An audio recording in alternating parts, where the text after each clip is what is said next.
Hi guys, and welcome to class. Today we're going to be talking about lesson 2, getting to know the beast, so understanding what stress is. So let's go ahead and get started.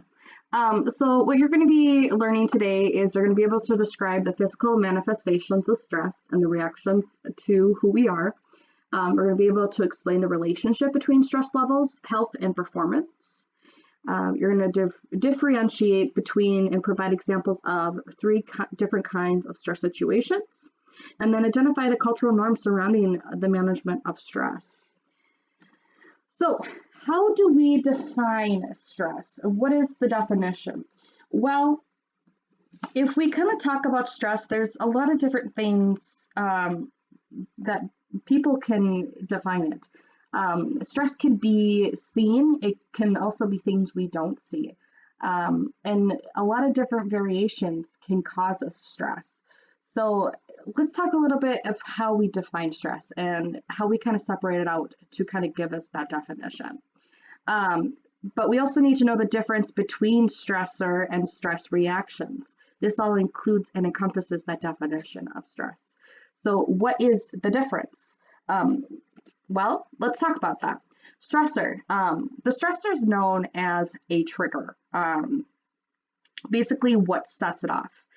This could be an event, a person, a task, a smell, or many other things that maybe we don't know exist. These things make us feel threatened, whether we are or not. Now, the stress reaction, this is our reaction to what makes us feel threatened, okay? This is based off of, the stressor. These emotions, these can be emotional, mental, or physical, such like sensations we experience as a result of the stressor. So emotion, maybe it makes us feel sad, angry, happy even. Sometimes it can affect our mental health, causing us to feel, down or depressed, maybe causes us to be anxious. Physical sensations, maybe we get shakes, maybe our stomach feels like it's turning, and maybe we get headaches. I mean, there's a lot of things that happen to things that cause stress for ourselves. So these are the difference between, stressors and our stress reaction. But this is also what defines what stress is. So fight or flight. I'm sure a lot of you have talked about this or have heard it before. So fight or flight, this is something we usually experience in times of stress. Now, we often see stress in 2 stages, but technically there's a third one too. So the first one is the temporary shock. It's the flight, okay, like whoa. Then there's 2, the counter shock, which is our fight, and then there's 3, which is freeze. So a little bit about these. So when we're talking about going into temporary shock, oftentimes our heartbeat slows, or it can become irregular. Our blood pressure and our body temperature drops, and sometimes our muscles temporarily go slack. So maybe we just go into that shock mode, and sometimes maybe it causes us to kind of, get a little like, whoa, like what do I do? And so essentially the flight situation, this is telling us to like, hey, I gotta go. Like I need to leave the situation. And a lot of people tend to do this sometimes, especially when we feel uncomfortable. Now, the counter shock is essentially the fight.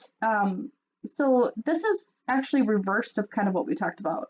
A lot of things increased in our body. And essentially the main point is that we are meant to defend ourselves. We really want to like cause ourselves to, be in the defensive mode. So if we're feeling attacked, what do? We want to fight. We want to, be on the fighting end of it, essentially. Now, the freeze part, and although we won't talk much about this, sometimes we do freeze, like we don't know what to do. So we kind of just we just stay put, like we don't know how to react. And that's in the middle of the fight or flight, right? On kind of a pendulum. But freeze, we're finding, is more of a third stage that we're seeing more of as we continue to do more research on stress. So there are chemical reactions that happen to your brain that cause these things to happen. So let's talk a little bit about these chemical reactions. Well, when we're talking about the brain, a lot of things that happen, it's called neural adrenaline. It's released in the nucleus of our brain stems.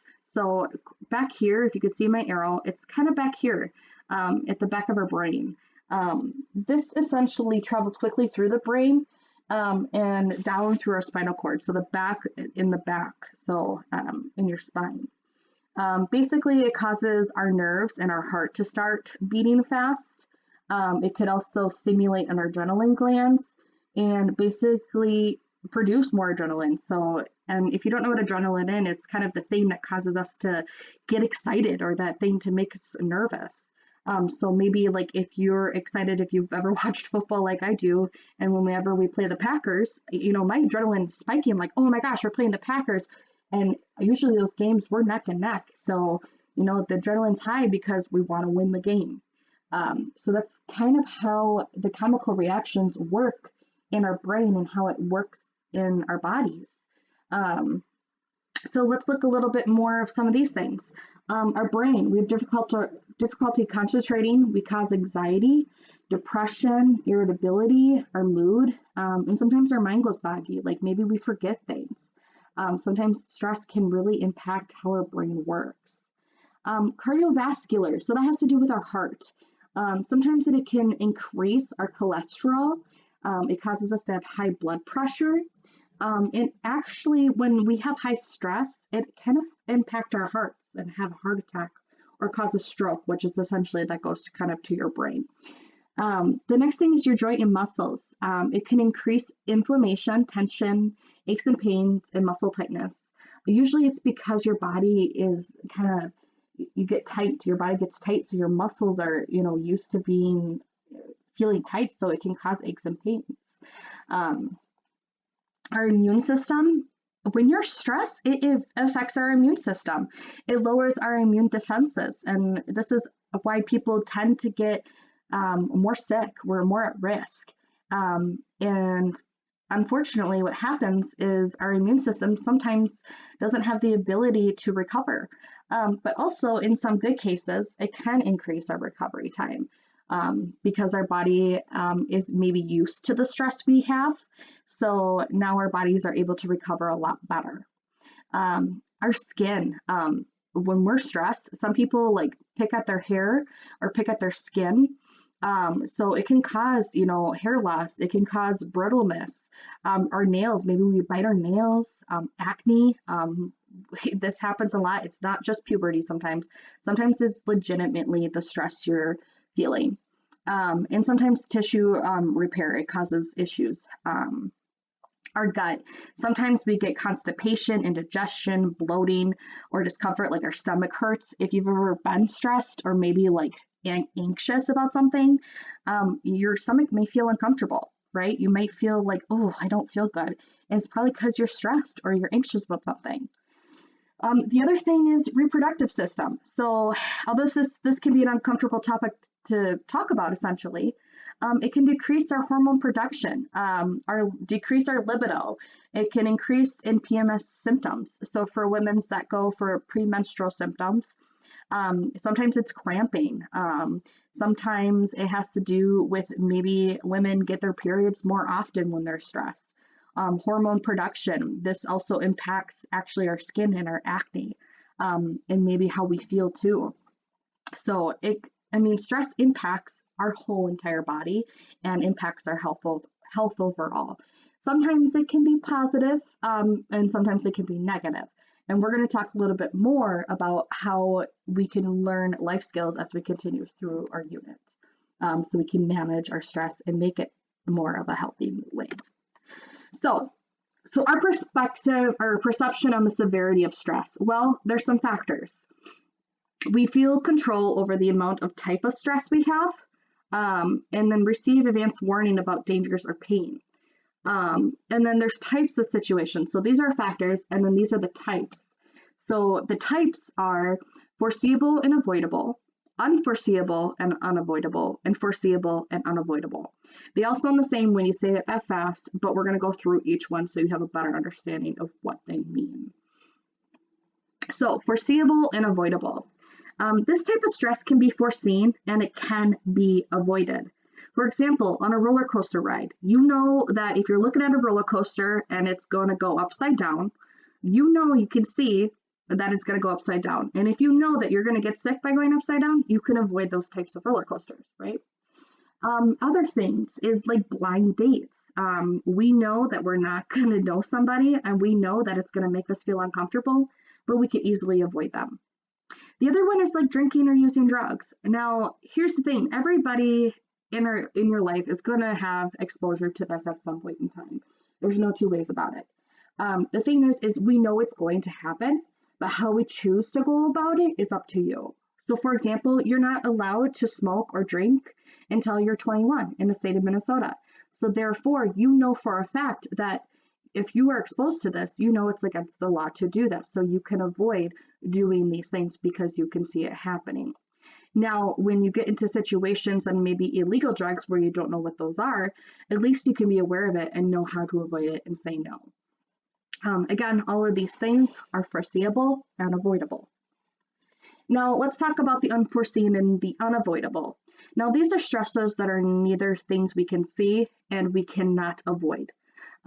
So, an example is peer-to-peer violence, accidents caused from recklessness, deaths of a loved one, or divorce. So, when we decide to marry somebody, we love them. We hope that we're going to spend the rest of our lives with them. Sometimes we fall out of love, or there's dishonesty, or things just don't work out. So sometimes people get divorced, and I'm sure some of you have had experience with this where our parents are no longer together. In the moment, we hope that it isn't going to happen.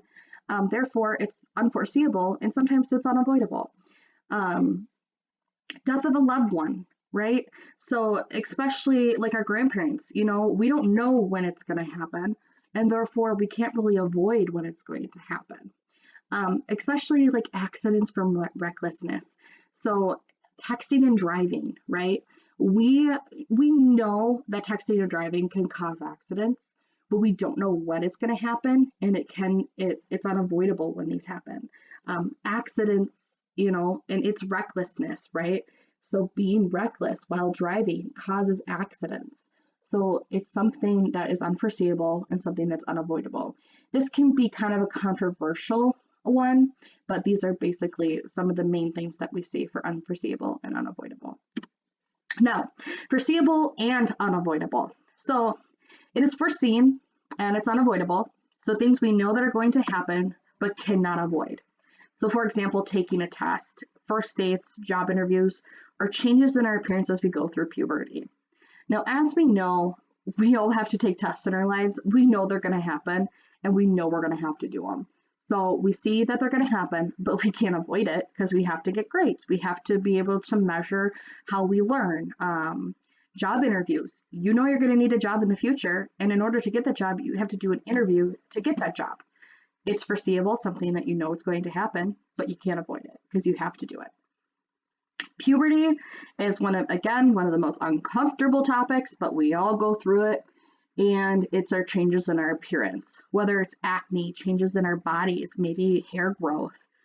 These are all things we know are going to happen. We hope we don't get, these things, but it happens, and it's something we can't avoid. Because our bodies change, our environments change, all these things change. So things we know that are going to happen, but cannot avoid. So one of the things we're going to quickly talk about is our cultural norms, okay? So the thing is when it comes to stress and our cultural norms about it, is that our work ethic is rooted into American society. So what does that mean? That we all have work ethic, and we all are rooted into the American society to want to work, to make things better. This leads into the second point, individualism, to make or break at any cost. So essentially, it's me versus we, what do I need to do to make it? And if I don't do this, I can't do it.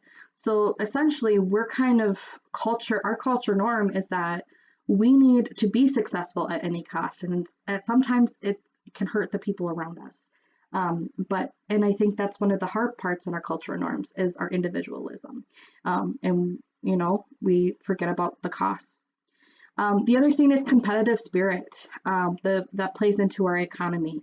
So it kind of goes both. As a teenager, if you have competitive spirit, it's who's the first one to the top. If you're playing a sport, who's the best?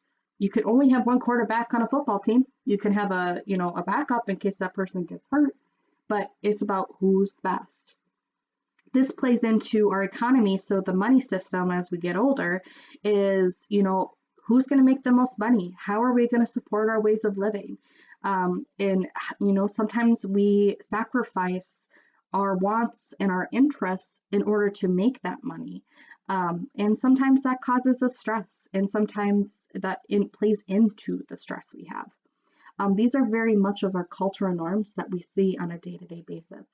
So these are cultural norms. Does it have to be? No, but and sometimes we deviate away from our cultural norms. But that's a whole other topic. If you ever choose to take sociology, these are a lot of things you'll talk about is societal norms and cultural norms. All right, so to wrap up for today, that's essentially our lesson. What we're going to do for the rest of today is you're going to work on your classwork. You're going to complete your assignment for lesson 2 and answer the questions on that worksheet. There's going to be a variety of questions you have to answer, and then furthermore, you're going to be asked about foreseeable, unforeseeable, unavoidable, and avoidable stress situations, and you're going to have to figure out which goes where, and then maybe come up with an example of a few of them. So that's your classwork and your assignment. And the stress situations worksheet that you will have to do. So make sure you get those in and turned in. And if you have any questions, please let me know. Thanks, and have a great day.